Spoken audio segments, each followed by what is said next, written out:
Hey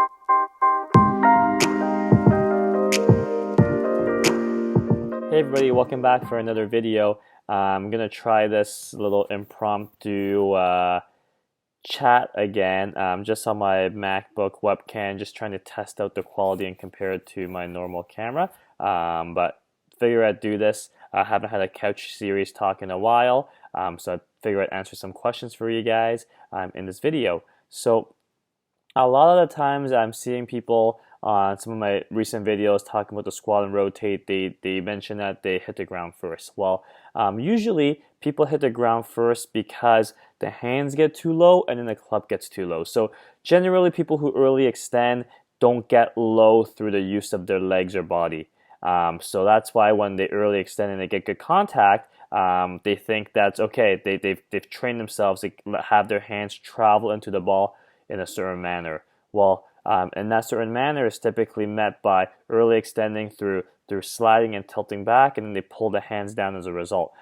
If you translate that pulling of the hands and you lower your body and actually maintain inclination into impact, that's two things that gets lower. So that's why you hit the ground first. So typically for most players that I work through with this, hitting the ground first isn't a uncommon temporary result.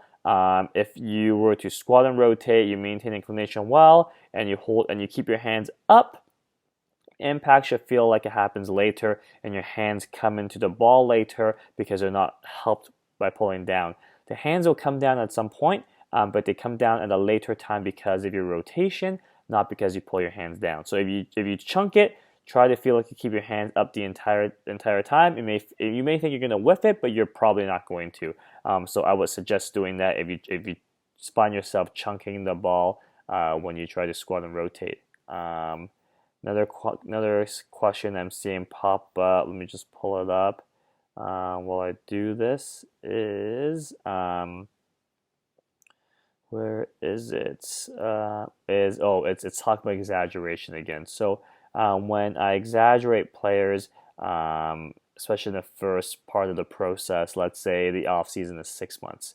The first 2-3 months is huge exaggerations.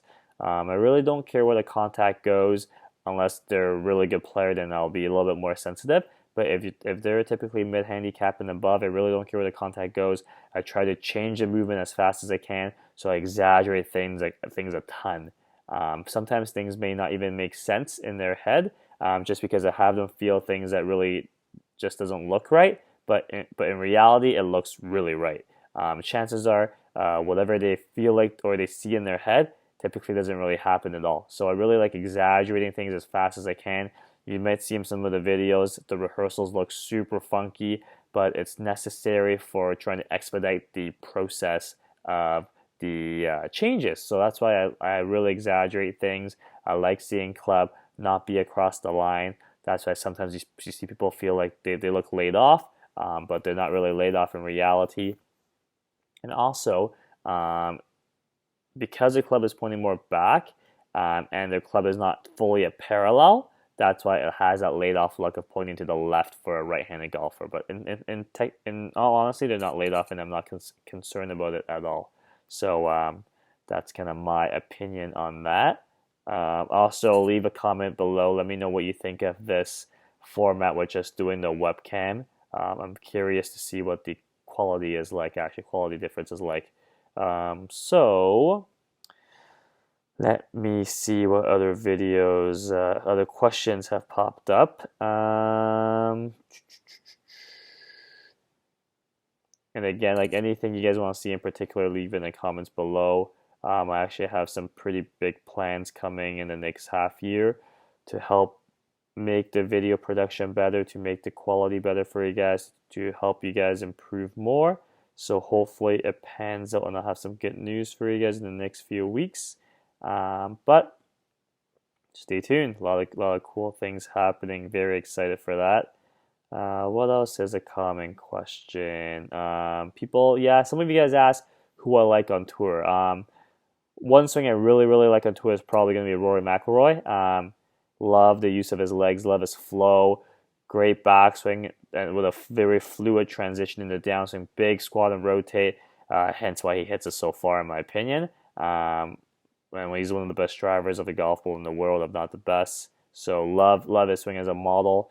Maybe not a model, but kind of a preference to what I like. I like a lot of the elements that he has in the swing, and I kind of bring that towards a lot of my clients, whether it's in various capacities or not. Love the width, I love the depth, I love the flow, love the squat and rotate. A lot of good things that help make the swing feel very athletic and powerful. So things that we all really like. A lot of you guys seem to have liked Ian's video, that last video I uploaded talking about Ian's progression, helping him neutralize his path and adding more power. With the swing that we create with Ian, it may look like he's going to come away from the inside because the club is so shallow, but in reality, he's actually like more zeroed out, sometimes even outside in than he's ever been before. By getting the shaft more shallow early, it gives him more options to how to rotate through the ball, so that his path is actually more neutralized. He's like a zero path. His model is kind of zero path, 4 down with a mid iron. That will help him hit little cuts or little draws if he has to. He knows what he has to do to vary the path a few degrees either way. But the model is to feel like the club is really laid off, really shallow coming down. But that allows him to use his legs and rotate a ton, so he can follow through more left and just play around the neutral path. So really like that. Shallow shaft coming down in the downswing early doesn't necessarily mean you're only going to hit push draws. It will definitely help you guys hit push draws, but it's not like it's 100% guarantee you're only going to hit push draws. You can hit pull fades from there. You can hit whatever you want from a shallow shaft coming down early in the downswing. Gives you a lot of options. So, which is why I like kind of going in that direction with Ian. Also helps him rotate more, which is something he lacked, as you guys can see in the before video. But really happy to see the progress he's made. The speed gains, being able to use the legs more is definitely a bonus. Hasn't owned it yet, but definitely will be a key we're going to try to do as whenever he gets more time to practice, considering how busy he is with TXG, with the new baby. So lots of stuff on the go, but lots of exciting stuff on the go, right? Maybe I'll cover one more question. This video's 7 minutes long. I'll keep it around 10 minutes or so. Just very brief, again, very brief chat video here, testing out the webcam here.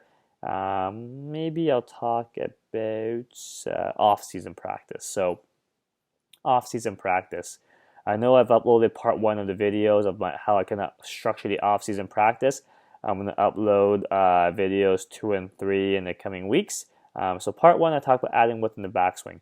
Width is something that almost every single amateur golfer can benefit from having more of. By having more width, you remove some variables in terms of overfolding your trail arm, overhinging your wrist, variables that you don't necessarily want in the golf swing, especially if you're a mid-handicap and above as an average golfer. So as we move forward in videos 2 and 3, I'm going to talk about how you can translate that width into the transition to help you influence your downswing in a positive way, to add more rotation in the downswing, to decrease the likelihood of the face overtaking the rotation of the body. And then hopefully in part 3, I'm going to talk about some more about how to add power into it while retaining the structure. So as you guys know, I love structure. Always want to retain structure no matter how fast you go. As the club gets longer in a through-wood driver, yes, structure will deteriorate a bit.